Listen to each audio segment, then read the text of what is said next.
Hello YouTube, this is J1P2K, and I'm here to talk about the newest online issue of Lucha Underground.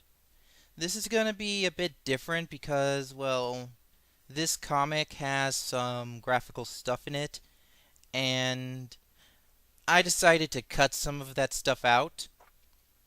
So if you want to see it uncut yourself, I will leave a link to the comic in the descriptions below. Now, here we have the cover. And the first thing I notice is that Katrina doesn't entirely look right. I don't think she looks like how she portrays in real life. I think the chest seems a little too big to me. And that may sound a little perverted, but yeah, that's what I feel. Maybe I'm wrong, maybe it's just other reasons. I don't know. But it's pretty interesting nonetheless. You got Mil Muertes sitting on his throne, and you have all those skulls underneath him. The disciples of death. You got drips of blood all over them. One skull seeming to be in one of the hands of the disciples, glowing with some type of golden stuff inside of it. It's pretty interesting to say the least. I can't pronounce the names, so I'm not going to do it. And let's get on to the title page. So, the title for this comic is The Throne. Clearly, it's talking about Mil Muerte's throne. And I wonder what we're gonna learn about it. Let's go find out. So, these first two pages are basically a recap of what happened in the final episode of Lucha Underground Season 1 during Ultima Lucha. You can see the Disciples of Death and Katrina just beating up Son of Havoc, Angelico, and Evilise. And you can see them pinning Evilise, getting the win with the Lick of Death. And the final picture at the bottom showing the Disciples of Death winning the Trios Tag Team Championships. And on the next page you have Mil Muertes basically kicking the living daylights out of Prince Puma and delivering the flatliner onto him, and Katrina's, well, men having all four championship belts in their possession. And Mil Muertes is pretty creepy. He's pointing right at the reader. I do not want to be anyone who faces Mil Muertes. I know he would kill me. So, if you read the first issue, you would know that Katrina's name is now on the door to the main office, or if you've seen any of the Lucha Underground episodes, you would know that. So, Katrina has taken over Lucha Underground. Mil Muertes is standing by her side with the belt. And you have the Disciples of Death. They're wearing the title belts of their own. And Katrina's declaring that they need to build a throne for Mil Muertes because he's the new king of Lucha Underground. Here's one of the pages that I cut, page 6. And if you do see it or if you have seen it, you know why. I just don't want to show something that graphic on my channel. Well, I'm sorry, but if you want to see it, as I said, go check out the comic for yourself. Link in the description below, yada yada, blah blah. Well, in this first picture here, we have a band. I don't know what type of band they are. We got some guitars, we got... I can't remember what that instrument is called, but clearly they're a band playing their music. Who knows where they're playing it. And you can see in the second panel, 3 glowing eyes staring right at them. And here we have the Disciples of Death seeming to be absorbing the souls or the life energy out of these band guys. And it's really creepy. You've seen this in the first issue if you read it, or if you've seen my video on the first issue. Man, I don't know what these guys are doing with this life force. It's just really, really creepy. And it's that hiss, no words, just the hiss coming out of their mouths. It's really eerie. It's just plain dark. This seems a bit more realistic to Katrina, though the face in the second panel just kind of creeped me out. I just don't know why. Maybe it's that smile. It seems very sinister, which good job for them if that's what they're trying to do. And we can see that she's declaring that the temple is all theirs. And there's Mil Muerte's fist. He seems to be tightening it. I don't know why. Maybe he is trying to fight back against her. Maybe it's just to show his power over the temple. And you can see next to the fist is the rock that Katrina uses to control Mil Muertes. And I don't know what the story is with that rock. I think the story is that Mil Muertes, when he was a kid, found it, and that kind of came connected to him after a major disaster. But this is this is pretty interesting. So here we have a flashback scene to Ultima Lucha as well, with Phoenix winning the Gift of the Gods title against King Cuerno. And if you've seen the match, you would know that it was a 7-man fight. First to get the pin would win. There's King Cuerno going outside the ropes after getting drop kicked in the head. Phoenix delivering the Phoenix driver to Jack Evans and getting pinned with the title, in Phoenix's hands now. And that final panel, you feel this sense of failure from King Cuerno. Like, he really wanted that title. He truly wanted to have that title. So here we have Katrina inviting King Cuerno to the temple and her office to talk about something. What is it? Take a guess. Go on. Guess. Wild guess. Any guess you want. Yep, it's the Gift of the Gods title and about Phoenix. We see that Katrina is trying to make a deal with King Cuerno about getting the belt away from Phoenix, trying to get to King Cuerno's desire for revenge for the humiliation.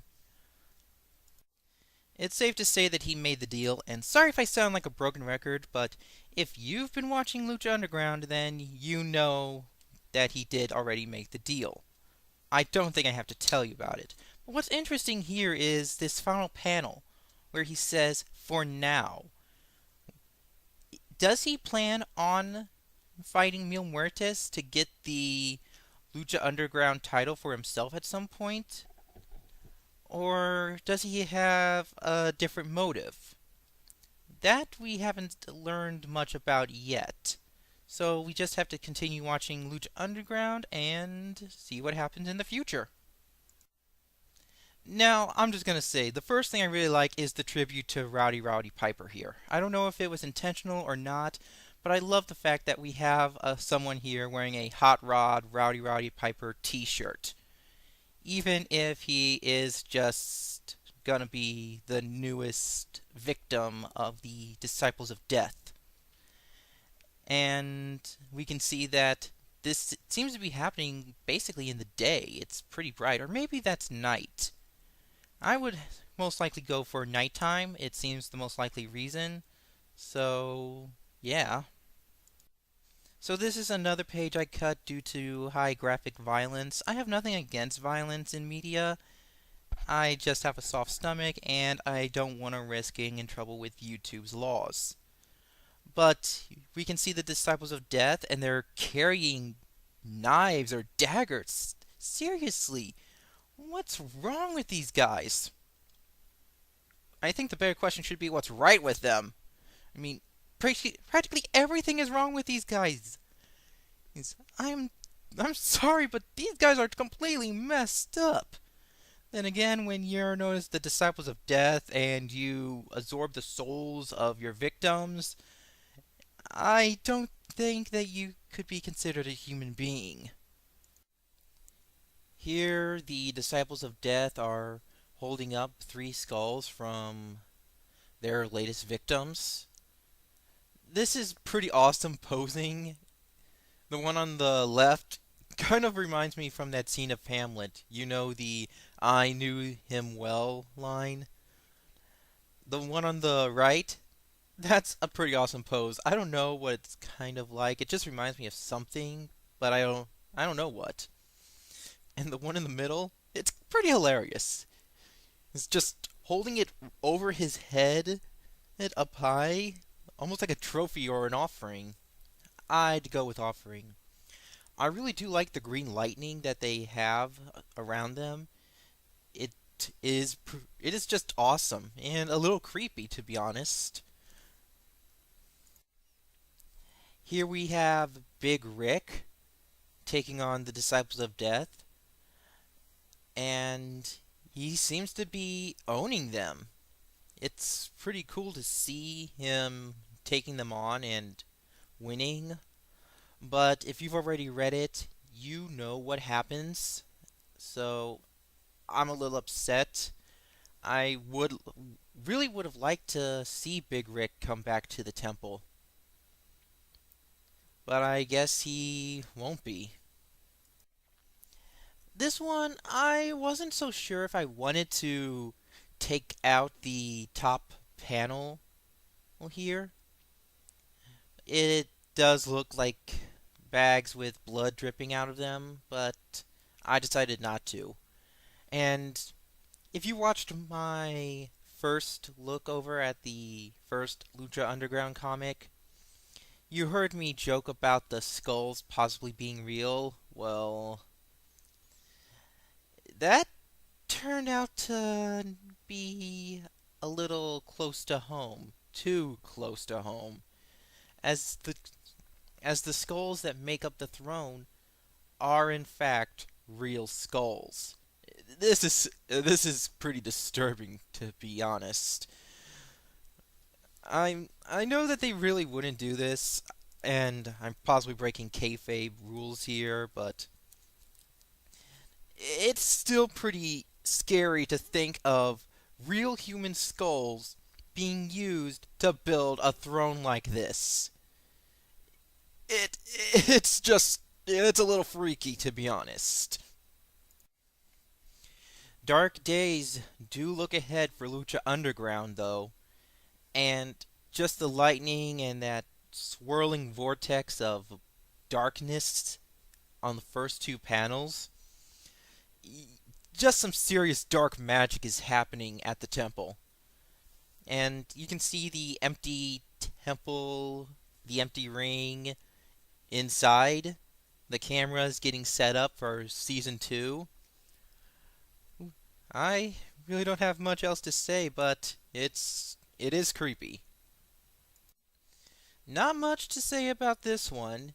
It's just Mil Muertes sitting on his throne with the Lucha Underground belt, though I'm a little questionable about the pose. It just doesn't seem too threatening. I mean, you still get a sense that he's the boss, but not really the type of boss that will break your neck. Though I possibly should be careful what I say, because I don't want to meet Mil Muertes face to face in a ring. You know what I mean. And Katrina is declaring that the city is all theirs. The disciples of death are still going out at night, killing innocent people for Katrina and Mil Muertes. And here's just two more lambs for the slaughter. I didn't have to edit this, thankfully. Now we see that Katrina's name is on the door to the, well, office, and she's declaring that she's right where she belongs, holding up the stone that controls Mil Muertes and the disciples of death. And in the final panel, or final page, we see all the believers returning to the temple for season 2. But here's the real thing that gets me. Katrina declares in the final panel, "Now we can begin." Most people could possibly see this as her talking about season 2 of Lucha Underground, but for me, I feel as though that she has bigger plans in mind. That maybe she's gathering up as many people as she can for some dark ritual or massive sacrifice. I wouldn't put it past her. I think that that's a very strong possibility. And you can see all the believers chanting the Lucha, Lucha, and cheering for Mil Muertes. If only they knew the truth. If only they knew the truth. And that's it. I won't be showing the advertisements like last time because, well, they're the same advertisements. Enjoy, check out the comic, and if you want, subscribe for more wrestling videos and looks at the Lucha Underground comics in the future.